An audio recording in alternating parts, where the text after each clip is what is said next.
Baik, assalamualaikum warahmatullahi wabarakatuh. Perkenalkan, nama saya Fahreza Arifka. Saya dari Universitas Islam Jember, prodi Ilmu Komunikasi Fakultas FISIP. Sebelumnya silahkan perkenalkan terlebih dahulu dengan Mbak siapa? Mbak Naila Dan Adel. Adel. Hari ini saya ingin mengajak teman-teman semua ngobrol santai tapi penting banget, yaitu tentang literasi digital. Tema ini rasanya semakin relevan karena kita sekarang hidup di era digital, di mana hampir semua kegiatan bersentuhan dengan teknologi. Mungkin kita sekarang dengan istilah literasi digital, tapi sering juga orang mengira literasi digital itu cuma soal bisa main HP, bisa pakai laptop, atau bisa berstatus. Padahal literasi digital itu jauh lebih luas dan mendalam. Sebelumnya apa sih itu literasi digital? Tahu nggak? Belum tahu sih mas. Nah, secara sederhananya tuh literasi digital itu adalah kemampuan untuk mengakses, memahami, mengevaluasi, menggunakan, menciptakan dan mengomunikasikan informasi di lingkungan digital dengan cara yang bijak dan bertanggung jawab. Kalau mau dibagi lebih detail, literasi digital ini mencakup beberapa aspek utama. Yang pertama, keterampilan teknis. Ini memang fondasi paling dasar. Akhirnya kita tahu cara menggunakan perangkat mulai dari smartphone, laptop, hingga aplikasi. Misalnya cara install aplikasi, cara mengatur privasi di akun media sosial, atau cara menggunakan platform e-learning. Yang kedua yaitu literasi informasi. Ini penting banget, apalagi di zaman banjir informasi seperti sekarang ya. Kita harus bisa membedakan mana informasi yang valid, mana yang hoax. Misalnya saat kita membaca berita di media sosial, jangan langsung percaya, tapi kita cari dulu sumbernya, terus dibandingkan, cek faktanya gitu. Terus yang ketiga etika digital. Karena dunia digital itu ruang publik, ada norma dan etika yang berlaku. Jangan sampai karena merasa aman di balik layar, kita merasa bebas mencaci maki, membuli, atau menyebar kebencian. Sama seperti di dunia nyata, kita juga harus menjaga sikap, menjaga etika kepada orang lain. Terus yang keempat, keamanan digital. Banyak orang masih mengabaikan ini. Misalnya pakai password yang gampang ditebak, atau asal klik link mencurigakan. Akhirnya akun kena hack, data dicuri, bahkan bisa jadi korban penipuan. Literasi digital mengajarkan kita cara melindungi data pribadi. Makanya kita harus berhati-hati. Kalau itu link link asal-asalan jangan diklik, biar enggak datanya tuh ke hack gitu. Terus yang kelima, kreativitas digital. Literasi digital juga soal bagaimana kita memanfaatkan teknologi untuk menciptakan hal positif. Misalnya membuat konten edukasi di YouTube, membuat promosi produk UMKM, atau membuat kampanye sosial di media sosial. Kalau semua aspek ini digabung, jadilah individu yang cakap digital, bukan hanya pengguna teknologi, tetapi pengguna yang sadar, kritis, kreatif, dan bertanggung jawab. Nah, apa sih sebenarnya manfaat literasi digital bagi kita semua? Yang pertama itu membantu kita memilih informasi yang benar. Kayak ini kan hoax gampang banget beredar. Ada orang iseng bikin kabar bohong viral dalam hitungan jam dan banyak yang percaya. Kalau kita literal digital, kita akan berpikir dulu sebelum membagikan. Terus yang kedua, membuat kita lebih aman. Kita jadi paham cara mengamankan akun, menggunakan password yang kuat, tidak mudah membocorkan data pribadi. Terus yang ketiga, meningkatkan keterampilan komunikasi literasi digital membuat kita bisa berkomunikasi lebih efektif, sopan, dan empatik di ruang digital. Terus yang keempat, membuka peluang kreativitas dan ekonomi. Banyak orang yang sukses melalui usaha lewat digital.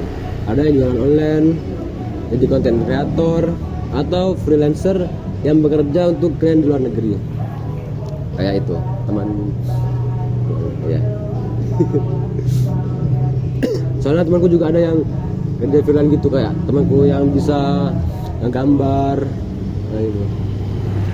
Terus yang kelima, membuat kita jadi warga digital yang lebih bertanggung jawab. Sekarang saya mau mengajak teman-teman merenung sebentar. Coba tanyakan pada diri sendiri, sudahkah kita benar-benar literasi digital? Pernahkah kalian membagikan informasi tanpa cek dulu kebenarannya?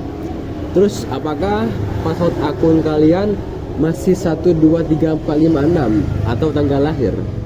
Terus pernahkah kalian itu nimbrung komentar negatif atau nyinyir di postingan orang lain? Kalau ada pesan link tidak jelas, apakah kalian langsung klik? Kalau jawabannya iya, berarti masih banyak PR untuk meningkatkan literasi digital, dan itu wajar karena literasi digital itu proses belajar yang terus menerus.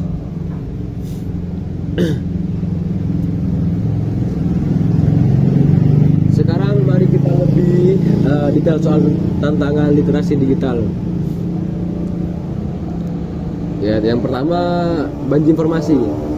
Kita hidup di era informasi 24 jam, dari bangun tidur sampai mau tidur pagi. Kita disuguhi berita, status, video, meme. Kalau tidak kritis, semua terlihat benar, padahal belum tentu. Terus yang kedua, minimnya kesadaran keamanan digital. Masih banyak yang berpikir akun saya tidak penting, padahal data sekecil apapun bisa dimanfaatkan pihak tak bertanggung jawab. Yang ketiga, kurang etika digital. Karena tidak bertatap muka, orang masih lebih bebas berkata kasar. Inilah sebabnya munculnya cyberbullying. Yang keempat, ketergantungan teknologi. Kita juga harus waspada dengan dampak negatif kecanduan gadget, FOMO atau ketinggalan atau takut ketinggalan, sampai kesehatan mental terganggu. Lalu apa yang bisa kita lakukan supaya menjadi lebih literasi digital? Nah, yang pertama itu belajar terus menerus. Jangan malu untuk tanya kalau belum paham. Ada banyak kursus, video, artikel gratis. Terus yang kedua, biasakan verifikasi informasi. Kalau dapat berita heboh, cari dulu di sumber resmi, misalnya Kominfo, media terpercaya, atau website cek fakta.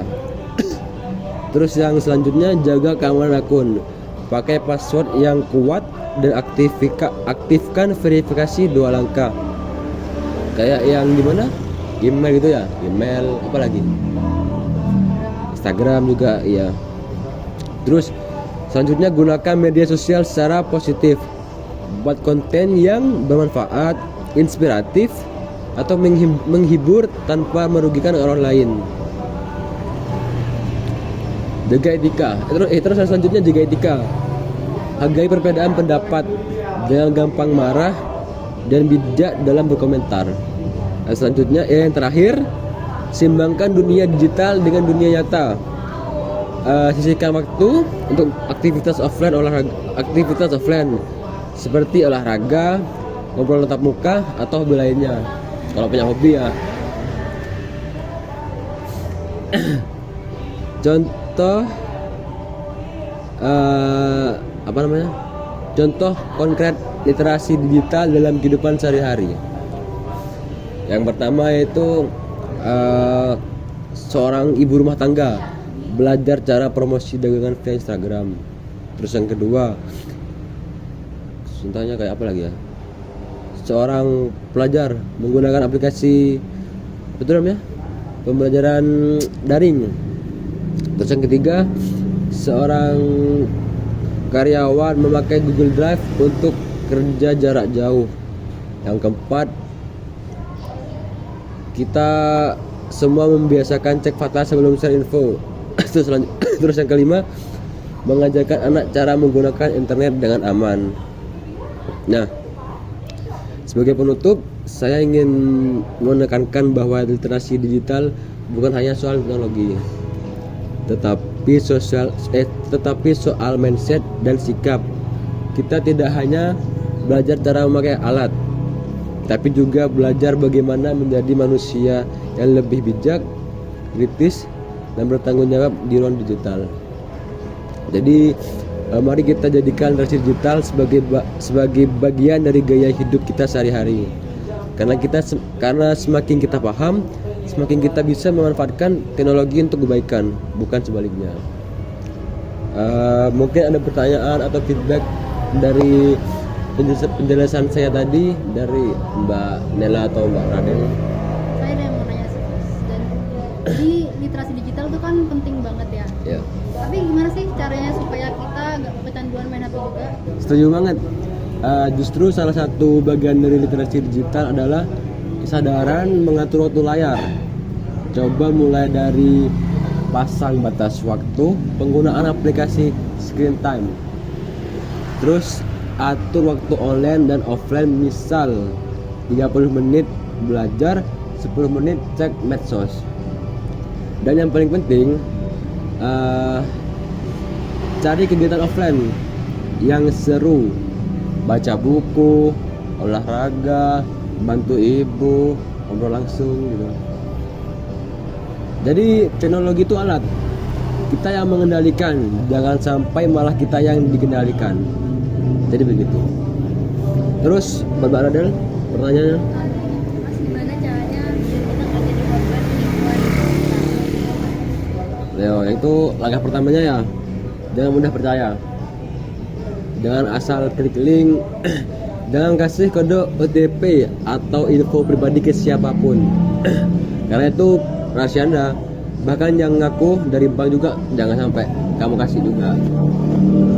Terus kalau tiba-tiba ada yang DM, selamat Anda menang hadiah bla bla bla bla.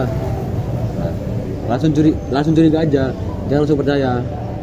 Kalau kita dapat pesan mencurigakan, cari dulu di internet. Biasanya penipuan model lama udah banyak dibahas orang. Jadi literasi digital itu seperti tameng buat kita supaya tetap aman. Jadi begitu. Sudah dimengerti? Oke. Baik. Kalau sudah mengerti dan kita sudah sama-sama belajar, terima kasih atas perhatian teman-teman semua. Assalamualaikum warahmatullahi wabarakatuh.